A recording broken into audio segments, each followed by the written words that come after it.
Our next two very, very special guests. Ladies and gentlemen, please put your hands together for Prabhjeet Singh, who is the president of Uber for India and South Asia. He's with us today. Great to have you here. Thank you so much. And now please welcome our next guest, Kamal Bali, who is the president and managing director of Volvo Group India. A very warm welcome. Yes, please do take a seat. Well, great to both have you here. It's going to be a good discussion, this one. I'd like to start off with Volvo, actually, if I may, with Kamal Bali.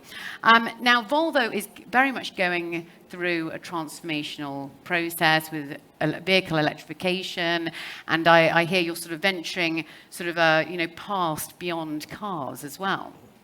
So how exactly, along with the new India Inc., are you currently reinventing yourselves? Well, first of all, thank you for having me on this show. Let me step back and let you know what Volvo has been doing in India first. Over the last 20 years, we have been serial investors. We have, over the last 3 to 4 years, created the second largest R&D center for Volvo Group in India. And this R&D center is going to drive the transformation in the future of mobility, which means that we are talking of completely autonomous vehicles. All the work is going to be done out of India. Most of the work is going to be done out of India. So, and I think this is also in continuation to what the previous speakers have talked about. I think the talent in India today is, we started because of cost arbitrage, maybe about 10 years ago. But today, it's not because of cost. It's because of talent. And today, out of the $100 billion of R&D stuff which is happening all across the world, $31 billion is happening out of India, 31%. And this is growing at about 12 to 13%. So we're very happy that Indian team, which is about 3,000 people already, and we are going to double them up in the next couple of years, is going to be responsible for transformation of the entire group sitting out of India. So I think that's a huge, huge role. And I think each one of us, all Indians, should be very proud of that fact. Very proud indeed. And as you said, autonomous vehicles really is going to be the future, isn't it? Absolutely. Autonomous vehicles is, the future of mobility is in several parts. One is electric, other is different transport concepts, which could be multimodal, interoperable systems. It would be fleet management, cargo management, number of things. And I think it's an interesting game in the next few years. It really will be. Prabhjeet, moving over to Uber. Now, of course, Uber started out as a tech company years ago that's gone global. It's completely exploded. What are you doing to reinvent yourselves at the moment then? How do you stay ahead of the game when you're so far ahead of it? Look, I love to focus my reinvention on what we're doing in India, because this is where a lot of the reinvention for Uber is happening, not just in terms of what we're doing for the market, but where we are building innovation for the world out of India. I think that there are 3 themes. One is, at the end of the day, this is a technology solution which focuses on utilizing unused assets, at the same time, create a livelihood opportunity. We believe we have barely scratched the surface of that in a market like India. There were questions around infrastructure of city of Bangalore. Most urban cities in India are struggling from this. We believe that the future for India involves leapfrogging private vehicle ownership. And we have to play a pivotal role in that. We started off by being a car-focused product, but the reality is majority of India doesn't travel by air-conditioned cars. They travel by 3-wheelers, 2-wheelers, buses. So we are in the process of making that technology relevant for all these modes. There will be a segment which wants to go in a Volvo AC bus, for sure. But majority of them can put the same technology to help buses on city streets of Bangalore. So I think that's one shift. Not many people know. Today, 1 out of 2 trips on the Uber platform in India actually happen on either 3-wheelers or 2-wheelers. And that can become even more bigger over the next few years. The second shift is really around livelihood. I think there was a question earlier around women empowerment, livelihood for women. I do believe, I think just broadly encouraging gig work, and huge kudos to the government of India to bring together Code on Social Security, which gives a first of its kind framework which formalizes gig work. We cannot offer full-time employment in a country of India's size to everyone, but gig work creates that middle path.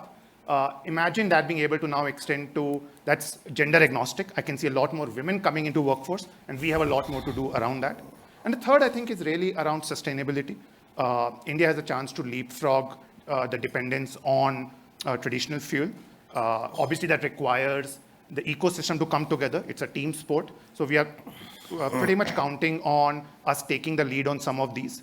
And last is, as I said, I think which also was true for what Kamal said, is building in India for the world. Today, we have the second largest employee base for Uber outside US sitting in India. I expect that number will only increase. And we are building custom solutions for the world out of India. In fact, we are piloting and testing it in India and then taking it to multiple markets. So a lot more to be done.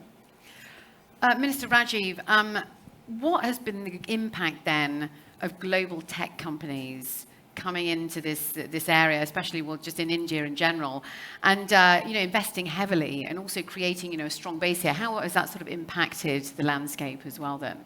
No, it's been it's obviously positive, but like I say, I've said this recently that my ambition and our government's ambition and our Prime Minister's ambition is to do more than that. And I don't mean to be, this shouldn't be misconstrued. What I would like us is India to be less of just being a fuel for global tech companies, but to also lead the global tech movement. So I think, it's clear that you need to have this ecosystem develop. I think companies like Volvo, Uber, and many other companies, Intel, in semiconductor, AMD, are creating the ecosystem where the talent is now is out there, and there's a critical mass. Yeah. Into that mix, when you toss in this desire for entrepreneurship, the capital and the ability and this encouragement by the government to create, to support innovation, you will create, in my opinion, we will see in the next coming years, a large number of India origin innovation. So at that point, we'll write thank you notes to Volvo and Uber, and we'll thank them for being here and doing what they did. But look, that's how innovation ecosystems develop, that there are these big prime movers that come into an ecosystem, create that capability, create that knowledge, create that confidence, create the talent. And then it is the government's ambition and vision that we want more and more India origin intellectual property to come from here. And I'm very confident that that's the next wave that we will see. What's it going to take in order to upskill, reskill, and find the talent that's going to be needed going forward over the next 10 years? Because as both these companies, for example, are going to grow exponentially. So how do we keep up and with this is like the problem. This is the good problem to have, that we have all of the ingredients for growth. We have all of this interest and investment from global tech majors coming into India. The geopolitical, the changes post-COVID is putting India in the center of, let's say, this opportunity of being a significant player in the trusted global value chains for technology. All of that is playing to the fact that we need more and more people, more and more talent. But that is the good problem to have. But it's a good problem to have if the problem remains for a short while. And if the problem lingers on, then you have the same where people start looking outside and going to other jurisdictions. We are very, very focused on that. We have invested a lot of capital. We are working in partnership with the private sector. And we are creating more and more of these platforms that address not just skilling, but very, very importantly, as the Prime Minister said repeatedly, reskilling, upskilling, and multiple skilling. And in the tech space, that is really the new normal. You need multiple skills. You need to be completely upskilling and reskilling all the time. And the needs of the tech industry are changing every day as we speak. And so that is a dynamic sort of a machine of churning out talented people that we take very seriously. That goal is very, very important to us. So despite the tech growth, it's the people element that is the... Oh, absolutely. Yeah. There is a shortfall today, and they all will testify to that. We are... Look, what's happening is the world is now digitizing, and India is becoming the digital partner to the world. And as the world accelerates its digitizing, the demands on Indian companies, and you see NASSCOM recently announced they've done 16% growth year on year on a base of 200 billion. So the world looks at India as a trusted partner for these digital products and solutions. And we just need to make sure more and more of our youngsters are skilled in the skills that the big tech companies want and our entrepreneurs and startups need. Absolutely. Moving back over to Volvo, to Kamal, in what areas would you say that India, both from the business and regulation perspective, are ahead of the curve, and which areas would you say are lagging behind as well?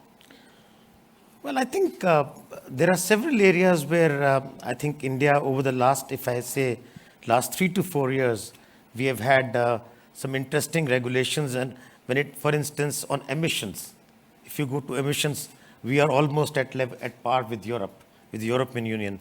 We leapfrog from Euro 4 to Euro 6, so which was a big step further. We are now looking at safety and power to weight ratios, which are going to be at par with rest of the world. So I think India is actually really catching up very fast in the last few years when it comes to regulations. But of course, there are areas on safety, which of course we need to do much better.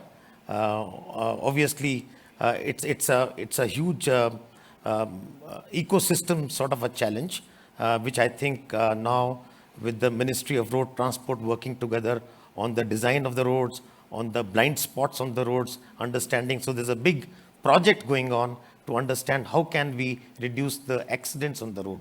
So safety measures. So I think what I see is a lot of seriousness, positivism, and urge to get these in place. So we are very gung-ho and very bullish on the way things are happening. Good news. So we move over back to Uber. Now, as you mentioned, this growing workforce in India, you're also getting various incentives as well to electrify your fleet. Is that right?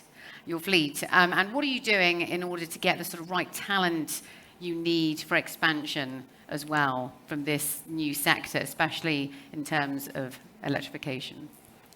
Lara, before I come to electrification, I do want to just pick up to what Kamal was mentioning around. I think I also echo that there's been progress broadly in the ecosystem in creating enabling environment for technology companies to succeed. Shared mobility is an example. The regulatory ecosystem has evolved where now every state and the federal government welcomes shared mobility and the value that brings. But I'll also give you an example in the same coin on things which hold back the full potential. The first is really peer-to-peer transport. Today, when you are in London or Rajeev is in the US, you get a vehicle which is often driven by potentially a homemaker who, between dropping kids to school for 3 hours, is driving. The same asset which they're using for private use on weekends is being put on a shared platform like Uber. We believe India has a chance to leapfrog and take that space. We still have regulatory regimes which were designed for the time when you needed, for example, a separate looking car, which is white in color, has a yellow plate. That was from a time when technology solutions were not there. And today, I would argue, often a poor person has to buy a rich man's asset, which is a car, to be able to then earn a livelihood on Uber platform. There's no reason that should be the case. For a city like Bangalore, there are enough existing vehicles which can be deployed without having to put more cars on the road. Or there are two-wheelers which are available and we are not able to, for the narrow roads of Bangalore, deploy that infrastructure. So I think we have to find ways to bring technology to front and center for some of these solutions, but super encouraged with the way the progress has happened and the dialogues across the board. To your question on electrification, absolutely. I think we see ourselves as a catalyst in enabling electrification. At the end of the day, it has to make economic sense for somebody who's buying an electric vehicle to be able to justify the expenditure they are making by, say, using it for purposes which are beyond private use. I believe ride-hailing platforms come exactly into that. They will be the early adopters. I think we are working with multiple state governments and the central government to make sure those incentives are directed in the right place. Today, still the cost of the electric vehicle is higher, which creates some challenges upfront, but I'm confident through multiple dialogues that will come through. And I would imagine this can also converge right now. Why should an electric vehicle have a commercial or a private differentiation? We can get each electric vehicle to be utilized a lot more from day one, and maybe that can solve for both peer-to-peer transportation and electrification in a much faster way. I think our commitment to sustainability is absolute. Yeah, can I just? Yeah, sure. Just to corroborate with what he said, we as Volvo, we have taken the pledge to have 40% vehicles which will run on non-fossil fuels by 2030, and by 2040, everything will be carbon neutral by 2040. So that's the kind of this. And on your earlier question on women, we have committed that by 2030, 35% of our workforce will be women. Very good news indeed. Even in a company, in an automotive company like ours. Yeah, very good indeed. And some very ambitious targets, but definitely something you can achieve. Very, very interesting indeed. I'm very conscious of the time. I'm going to give the last word to the Minister here. Please complete the sentence. The future of the new India Inc. is? In one sentence, I don't know, but the future of the new India is endless, limitless. The opportunities are just tremendous in terms of what we want to do and what we can do. Very well said indeed.